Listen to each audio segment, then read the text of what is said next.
Toronto Regionals happened a week or so ago, and I attended. It was a great event, and I ended up going 6-3. While not necessarily the most impressive record, it's a good start considering it's my first Masters Regional that I actually played out. This team is a mixture of cores I found online and personal ideas with help from some of my friends. The team building process was a lot different for this team compared to others. This time, I knew I wanted to build around Dragonite and Chien-Pao since it's the team that's easier to pilot and I felt I had a good place in the meta. Since I already decided I would play at the tournament, I had no intentions of dropping, even if I didn't win a single game. Because of this, I wanted to use a team that took less mental stamina so I had the ability to think clearly all the way to the very end. So, I started with Dragonite and Chien-Pao, and I used a website called Statsugiri to find some ideas. Luckily for me, the top team posted on the website for Regulation E was Dragonite Chien-Pao team. The 6 that was on the version was Dragonite, Chien-Pao, Amoonguss, Kingambit, Urshifu Rapid, and Ogerpon Fire. I found that Amoonguss plus Dragonite Chien-Pao is a very good core, with good bulk coming from Dragonite and Amoonguss. Not only this, but good redirection and sleep support from Amoonguss was helpful for Kingambit to sweep. And if Dragonite or Chien-Pao were to faint, I knew I would have a way to preserve the other with Rage Powder. I wasn't set on Kingambit or Ogerpon Fire though. Urshifu plus Chien-Pao was a good lead if I didn't want to lead Dragonite and Chien-Pao, and I tested with Taunt Urshifu, but I didn't feel like it was as consistent as close combat. After deciding on those 4, I still had some problems. A well-played Heatran is super tough, and Ogerpon plus Fluttermane also felt really hard to break.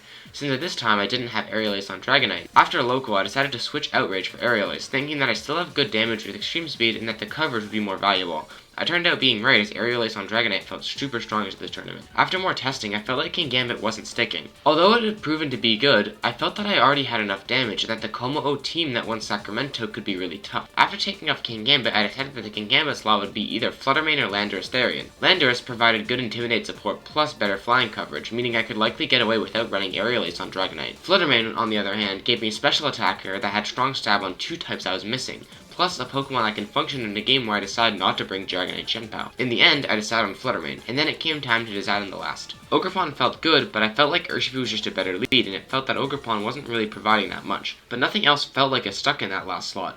After testing other moves, I decided to swap out Taunt for Stomping Tantrum in order to improve my Heatran matchup, making Ogerpon another lead option along with Chien-Pao. My 3 leads I had planned to use were Dragonite and Chien-Pao into Tornadus teams, Ogerpon plus Chien-Pao for Trick Room teams, and Urshifu plus Chien-Pao for pretty much everything else. I ended up sticking to these leads, and Ogerpon plus Chien-Pao felt strong into Indeedee and Armarouge. But the teams I played with those 2 ended up having a good matchup into Fire Ogerpon, so I found that the Urshifu plus Chien-Pao lead was better into that composition, and mostly used that. I found that bulky Indeedee was tough, especially when my opponent conserved it well. Chien-Pao had Ice Spin in order to have a decent matchup into Indeedee and Armarouge, but I found that Ice Spinner was really my only way of winning that matchup, so I had to conserve my Chien-Pao. But being forced to go for Ice Spinners into Rocky Helmet and Indeedee wasn't good. In one game, Surging Strikes plus Ice Spinner missed a KO onto Indeedee because of the sun set up by my opponent's Torkoal, which pretty much just lost me the game instantly. I think the way to have made this team better would have been to go for Terra Dark Amoonguss. I found that my Amoonguss still got one hit KO'd by expanding Force with either Helping Hand or Psychic Terra, so I felt that Chien-Pao was my only tool into that matchup. But having a way to put Indeedee and Armarouge to sleep reliably would have solved that matchup for the most part. Other than Indeedee and Armarouge, the worst matchups can be played around and aren't that negative.